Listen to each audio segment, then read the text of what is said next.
Good afternoon, everybody. Thank you so much for that very warm welcome. Thank you so much for turning out today. Can I just begin by making some acknowledgements? Matua Peter, Ngamihinui Kia koutou, thank you so much for your welcome, for your mihi. Can I just acknowledge Te Atiawa generally and Mana Whenua. Can I also acknowledge Paul Retimanu and the crew here at Wharewaka, just because of the help and support they've given us to put this event on. Can I acknowledge some of our local leaders and community champions, some local MPs, Greg O'Connor, Aisha, who you've heard from, Barbara Edmonds, slightly up the line, but really a Wellingtonian. Still Wellington. Can I also thank Barnaby for your help today and your NC. Can I acknowledge former Mayor Justin Lester, who is here, former Prime Minister Sir Geoffrey Palmer. Thank you so much. This has been a popular event. I know the team putting it together has been inundated with requests for tickets. I think some were on sale at Trade Me at one point. It's so popular that even Ray Chung has turned up, so Ray, you're welcome. And there are a number of councillors here too, the Labor councillors are here, and also just acknowledge Tony Randall as well. So, I was asked in an interview recently, what makes me a quintessential Wellingtonian? Like most people who live in Wellington, I came here from somewhere else. And I'm not the first to migrate from Taranaki either, as Taranaki whānui will attest. For most of us, we've chosen to make Wellington our home. We love the city. We love the city for its dramatic landscape, its weather that goes from gale force winds to breathless in a day.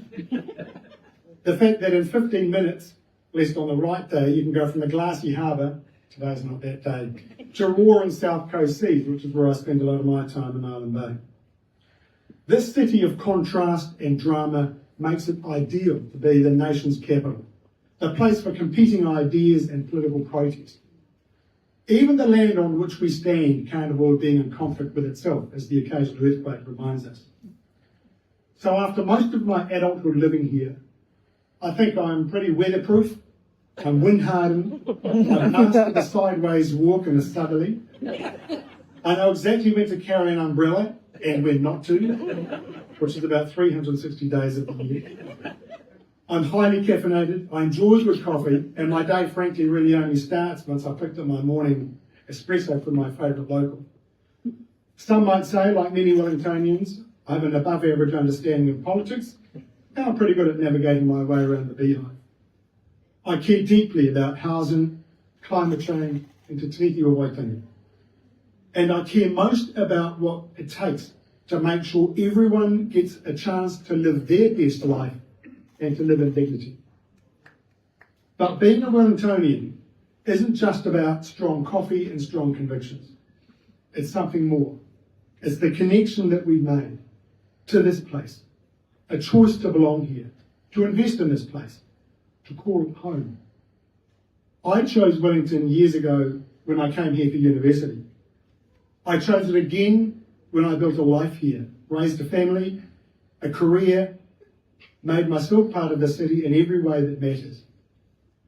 And today, I'm choosing Wellington again by putting my hand up to lead it as the city's mayor.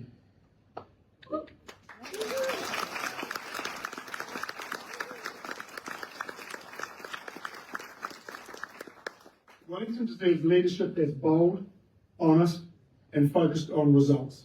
Leadership that brings people together and gets things done. My vision for Wellington is simple. A city that works, where basic services are reliable, pipes stop bursting, public transport is resilient, and job creation is a focus. A city that builds, with more affordable housing, whether renting or buying, while ensuring those without a home get the help that they need. A city that cares about people's safety and security and livelihoods, about the planet, and about leaving no one behind. And a city that thrives, where businesses can grow, culture can flourish, and communities can feel proud and safe. This city is creative, it's rebellious, it's beautiful, and it's fiercely local. It's the capital of Aotearoa, and it should be a capital in every sense of the word. A capital of ideas, a capital of innovation, a capital of climate action and conscience. But cities don't become great cities by accident. It takes clear priorities, strong leadership, and collaboration. The courage to make hard calls, to stand up to the beehive when we need to, and to work alongside them when we have the opportunity. It takes the most simple thing, something too often overlooked: listening. Truly listening to the people who call this place home. Since I made the decision to run for mayor, I've spent my time doing just that, listening. To community groups working tirelessly with limited resources, to students dreaming about their futures and worrying about whether they can afford to build their future here, to hospitality workers, business owners, artists and musicians who bring the city to life and want to see it thrive, to climate advocates, renters, cyclists, parents, taxi drivers, neighbours, friends, and of course the folks at my regular cafe. And what I've learned is this: Wellingtonians have ideas. Boy, have they got ideas. Big ones, smart ones, innovative solutions for the kind of city that we all want to live in. But what's disheartening is that I'm not the first person they've shared those ideas with.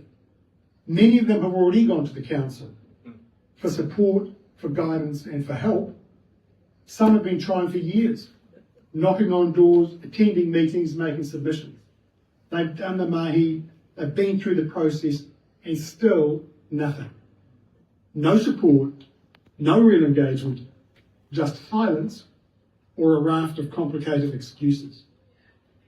The truth is this: our council is facing a crisis of confidence because our council has stopped listening. It's become inward looking when the answers are just outside their office doors. It's forgotten that local government isn't just about consents and long-term plans. It's about people, their lives, their hopes, their home. Wellingtonians are smart, we're creative, we're deeply invested in this place. But more and more of us are feeling shut out of the decisions that shape our future. Many people feel like the consultation that the council's doing is just a box to tick, when the decision's actually already been made, instead of a conversation that leads to inclusive action and decision making. And that's shutting people out. That sort of tick box approach to consultation, that has to stop. That has to stop. I want to make the council more transparent, more democratic, and most importantly, more accountable to the people.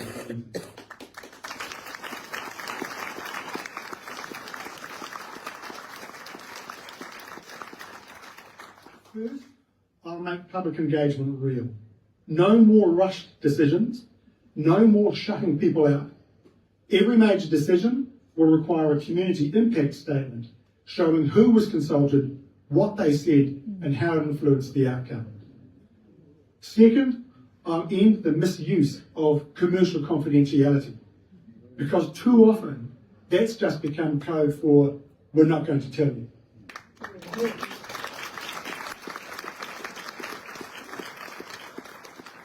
If we're spending public money, the public deserves to know how it's spent. And third, I'll hold myself to account. Each year, I'll release a public Mayor's Accountability Report updating Wellingtonians on progress, challenges, and where we're heading. This is all aimed at ensuring the Council's priorities reflect the priorities of the city that it serves. We all know we've got some big issues to tackle, and I'm up for that challenge. But it's not just about pointing a finger at the problem. It's about finding out what's gone wrong and how we'll fix it so we don't continue to repeat the same mistakes over and over again. We see a lot of areas where the council has wasted millions of dollars with little oversight. $150 million rushed through council for the town hall blowout. $32 million of corporate welfare for an international cinema chain. And that decision got so close to being made, and stopped at the last minute. paying 3 times as much as we should have for water repairs because no one was asking the hard questions. And at the same time, despite their modest cost, some of our most important community facilities are under constant threat. Places like Candala Pool, the Begonia House, and last year even our suburban libraries. Those aren't just buildings. They are places that bring people together.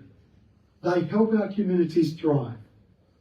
And I think this is where things have gone wrong.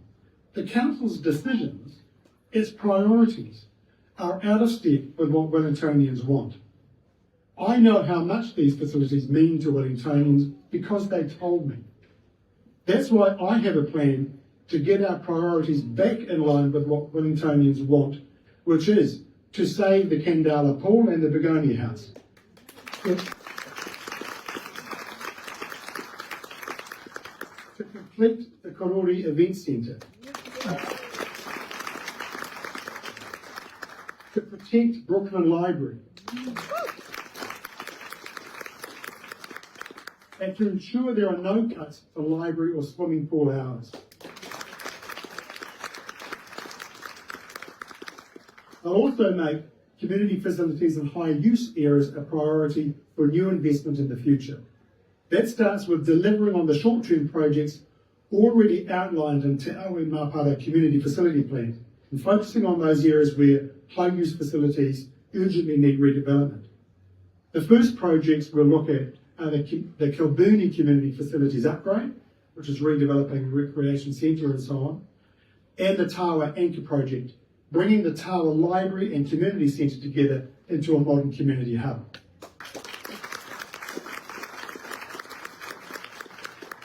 If you think about these projects against the Council's nearly $5 billion capital budget over the next 10 years, the cost of those is a drop in the ocean. But the benefit is stronger communities. And what's been missing from our Council is leadership that makes community facilities a priority.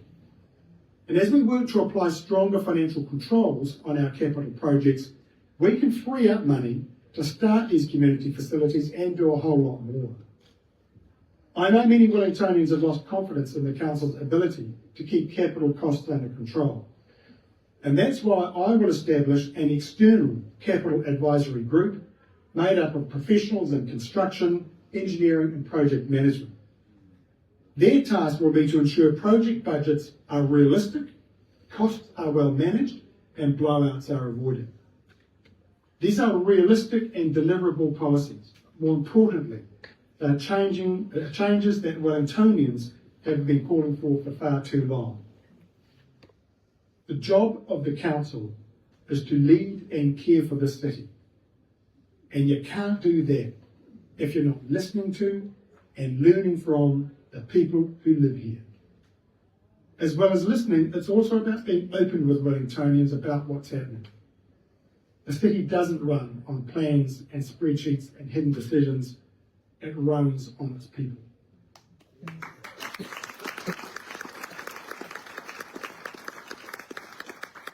People who give their time, who build businesses, who raise kids, who run events, ride bikes, grow gardens, pour plants. We belong to this city, and this city belongs to all of us. That's the Wellington I believe in. One where leadership isn't about control, but is about connection.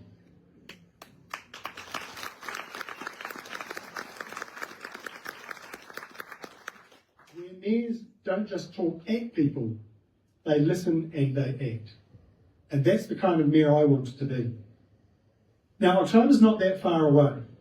And between now and the election, I'll be putting forward my plan and other policies for our city's future. But not before I listen to more of its people. I truly believe that the solutions to the many challenges we face as a city, whether it's pipes or pathways, budgets or bike lanes, are right here amongst our own. I intend to run my campaign the same way I hope to lead Wellington. Open, transparent and helpful. It will be people-focused, priority-driven and action-oriented. Like the Council table, I will welcome all ideas and opinions. And like the Council, We may not always agree, but that doesn't mean we aren't on the same side. And as long as we're connected by the same kaupapa, as long as we continue to choose Wellington, back our city, and do our best for its future, we'll continue to be part of the same team playing for the same end goal, the best little capital.